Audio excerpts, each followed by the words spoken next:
Good morning बच्चों। आज मैं आपको पाठ 15 माँ मेरी रक्षा करो का शेष अभ्यास कार्य करवाने जा रही हूँ। तो आप पेज नंबर 118 खोलकर कार्य करने के लिए बैठ जाइए। बच्चों अब 3 नंबर पर देखिए क्या लिखा हुआ है। नीचे लिखे वाक्यों में कुछ चिन्ह दिए हुए हैं, वो आपको लगाने हैं। इन्हें क्या बोलते हैं? विराम चिन्ह। अब विराम का अर्थ क्या होता है? विराम का अर्थ है रुकना या विश्राम लेना, थोड़ा ठहरना। बोलते या पढ़ते समय, वाक्य के अंत या बीच में अथवा किसी कथन पर, किसी स्थान पर बल देने या समझने आदि के लिए हमें रुकना पड़ता है। रुकने की ये स्थिति जो स्थिति होती है उसे ही क्या कहते हैं? विराम कहते हैं, या यही स्थिति विराम कहलाती है। लेखन कार्य में इसे कुछ चिन्हों द्वारा व्यक्त किया जाता है। जो ये चिन्ह आपके दिए हुए हैं ये लेखन कार्य में प्रयोग किए जाते हैं। और भी बहुत से चिन्ह हैं। वाक्य के सुंदर गठन और भावाभिव्यक्ति के लिए विराम चिन्हों की आवश्यकता और उपयोगिता मानी गई है। यदि इन चिन्हों का उपयोग न किया जाए तो भाव अथवा विचार की स्पष्टता में बाधा पड़ेगी और वाक्य एक दूसरे में उलझकर रह जाएंगे। अब जैसे सबसे पहले यहाँ पे कौन सा दिया गया है? पिछले अध्याय में भी मैं आपको विराम चिन्ह के बारे में पढ़ा चुकी हूँ। और यहाँ पर क्या दिया गया है? सबसे पहले उद्धरण चिन्ह दिया गया है।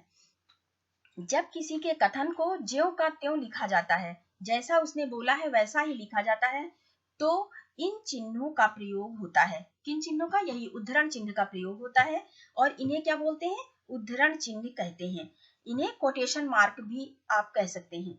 इस पाठ में अनेक स्थलों पर इसका प्रयोग हुआ है। जो ये लेसन आपको पढ़ाया है मैंने, इसमें अनेक स्थानों पर उद्धरण चिन्ह का प्रयोग हुआ है।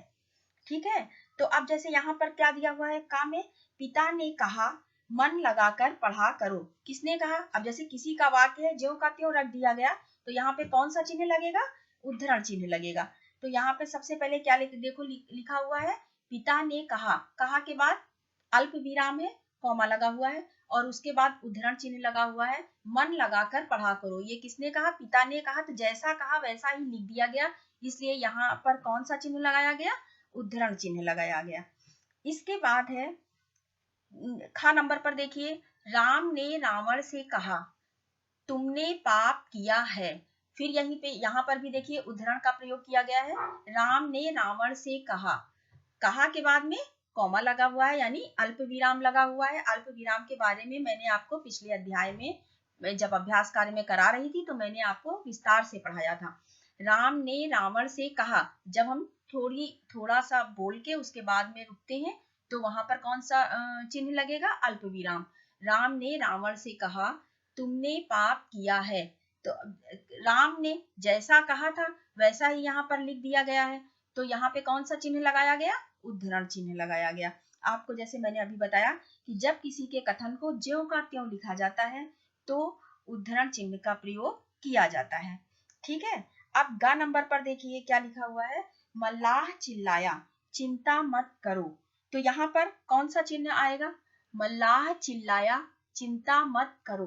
तो यहाँ पर आया, फिर वही चीज आई, अल्प विराम आया और उसके बाद में चिंता मत करो। कौन किसने कहा? मल्लाह ने कहा। तो मल्लाह ने जैसा कहा था वैसा ही यहाँ पर उसको लिख दिया गया। तो यहाँ पे कौन सा चिन्ह लगेगा? उद्धरण चिन्ह लगेगा। चिंता मत करो, और इसके बाद में उसकी बात समाप्त हो गई तो वहां पर पूर्ण विराम लगेगा। पूर्ण विराम का अर्थ है पूरी तरह रुकना या ठहरना।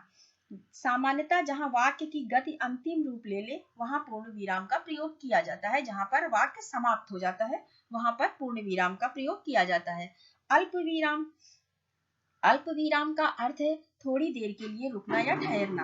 वाक्य में अपनी बात स्पष्ट करने हेतु जहां बहुत कम समय के लिए रुकना आवश्यक होता है वहां अल्प विराम का प्रयोग किया जाता है। तो अब आप समझ गए होंगे कि पूर्ण विराम का प्रयोग कहाँ किया जाता है, अल्प विराम का प्रयोग कहाँ किया जाता है, और उद्धरण चिन्ह का प्रयोग कहाँ किया जाता है। इसके बाद क्या है? घ नंबर पर देखिए, ताजमहल देखते ही भाई बोला। ठीक है। अब इसके बाद में देखिए अल्प विराम लगा है ना, उसके बाद आगे क्या है? विस्मयादि बोधक चिन्ह लगा हुआ है। इसके बारे में भी मैंने आपको पहले पढ़ाया है। वाह क्या दृश्य है। तो कौन बोला? भाई। अब भाई ने जैसा बोला वैसा ही यहाँ पर लिख दिया गया, इसलिए यहाँ पर उद्धरण चिन्ह का प्रयोग किया गया। ठीक है, और थोड़ा थोड़ा बोलने के बाद में हमें रुकना था, इसलिए अल्प विराम का प्रयोग किया गया। अब वाह, वाह का प्रयोग कैसे आया? विस्मयादि बोधक चिन्ह में मैंने आपको बताया था कि इसे क्या कहते हैं? संबोधन चिन्ह भी कहते हैं। वाक्यों में आश्चर्य, हर्ष, घृणा आदि के जो भाव होते हैं उन्हें प्रकट करने के लिए इन चिन्हों का प्रयोग किया जाता है। अब जैसे वाह, तो क्या हुआ? ये एक मतलब देख के एकदम से आश्चर्य और हर्ष हुआ, तो इसमें किस चीज का प्रयोग किया गया? वाह। वाह के बाद में विस्मयादि बोधक चिन्ह लगाया गया। वाह क्या दृश्य है, तो यहाँ पर विस्मयादि बोधक चिन्ह का प्रयोग किया गया और उद्धरण चिन्ह का भी प्रयोग किया गया। वाक्य समाप्त करने पर पूर्ण विराम का प्रयोग किया गया और थोड़ा ठहरने पर अल्प विराम का प्रयोग किया गया है।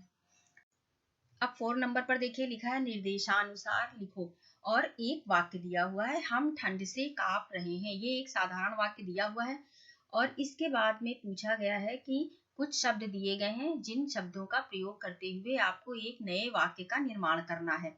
तो जैसे यहाँ पर है नहीं का वाक्य में प्रयोग करो। अगर हम नहीं शब्द का वाक्य में प्रयोग करके और एक नए वाक्य का निर्माण करते हैं तो वहां पर क्या हो जाएगा? नकारात्मक वाक्य हो जाएगा।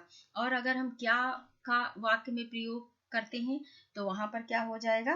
प्रश्नवाचक वाक्य हो जाएगा। जैसे एक साधारण वाक्य है, हम ठंड से कांप रहे हैं, इसी को नकारात्मक वाक्य में अगर हम बनाते हैं, यानी नहीं शब्द का प्रयोग करते हुए एक नए वाक्य का निर्माण करते हैं तो क्या हो जाएगा? हम ठंड से नहीं कांप रहे।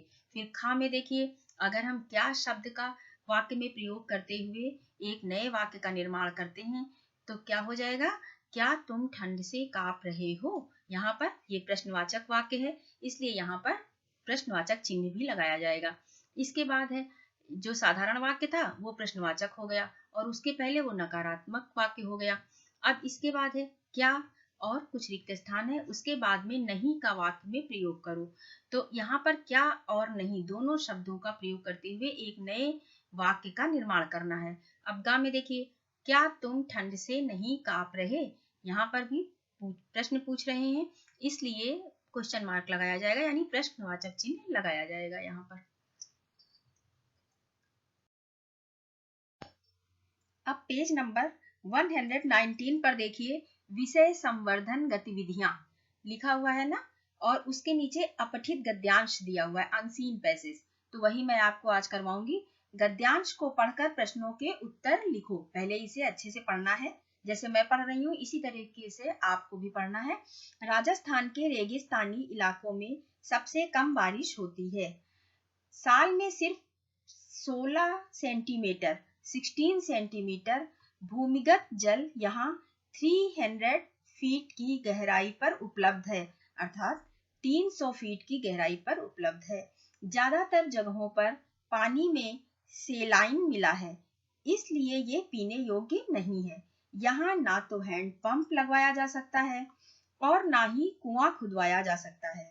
इन इलाकों में बादल कभी कभार ही नजर आते हैं, पर यहाँ के लोगों ने बादलों को ढेर सारे नाम दे रखे हैं। स्थानीय भाषा में लगभग 40 नाम तो हैं ही, अर्थात 40 नाम तो हैं ही। बादलों से इतना प्यार क्यों? शायद वे पानी की कीमत समझते हैं। अब इसके बाद इसी गद्यांश से प्रश्नों के उत्तर आपको देने हैं। तो सबसे पहला प्रश्न क्या है? प्रश्न नंबर 1 है, गद्यांश का शीर्षक लिखो। ये पैरा पढ़ने के बाद में आपको इसका कौन सा उचित शीर्षक लगता है वो आपको लिखना है। तो यहाँ पानी के बारे में, पानी की समस्या के बारे में, वहाँ कैसे पानी की समस्या है और कैसे जब बादल आते हैं तो लोग खुश हो जाते हैं, इसके बारे में बताया गया है। तो यहाँ पर इसका शीर्षक क्या होगा? पानी का मूल्य। नंबर 2 पर है, कहाँ कम बारिश होती है और कितनी? ये इसी के अंदर, इस पैरा के अंदर ही आप जब अच्छे से पढ़ेंगे तो आपको इसके सारे आंसर मिल जाएंगे। उत्तर में क्या है? राजस्थान के रेगिस्तानी इलाके में सबसे कम बारिश होती है। साल भर में केवल 16 सेंटीमीटर बारिश ही होती है, अर्थात 16 सेंटीमीटर बारिश ही होती है। नंबर 3 पर देखिए, यहाँ हैंड पंप और कुआं क्यों नहीं है? उत्तर, यहाँ भूमिगत जल 300 फीट की गहराई पर है, अर्थात 300 फीट की गहराई पर है। ज्यादातर जगहों पर पानी में सेलाइन मिला होता है, वो पीने योग्य नहीं होता। इसलिए यहाँ हैंडपंप और कुआं नहीं है। 4 नंबर पर देखिए, प्रश्न है लोगों को बादलों के प्रति इतना प्यार क्यों है? उत्तर है राजस्थान में बरसात के आसार कम बनते हैं, इसलिए इन्हें बादलों से बहुत प्यार है। तो बच्चों, आप ये लेसन आपका कंप्लीट हो गया, पूरा हो गया ये पार्ट। तो आप इसको अच्छे से पढ़िएगा, इसके प्रश्न उत्तर, अभ्यास कार्य, शब्दार्थ सब अच्छे से याद कर लीजिएगा। इसका टेस्ट मैं आपका जल्दी ही लेने वाली हूँ। धन्यवाद।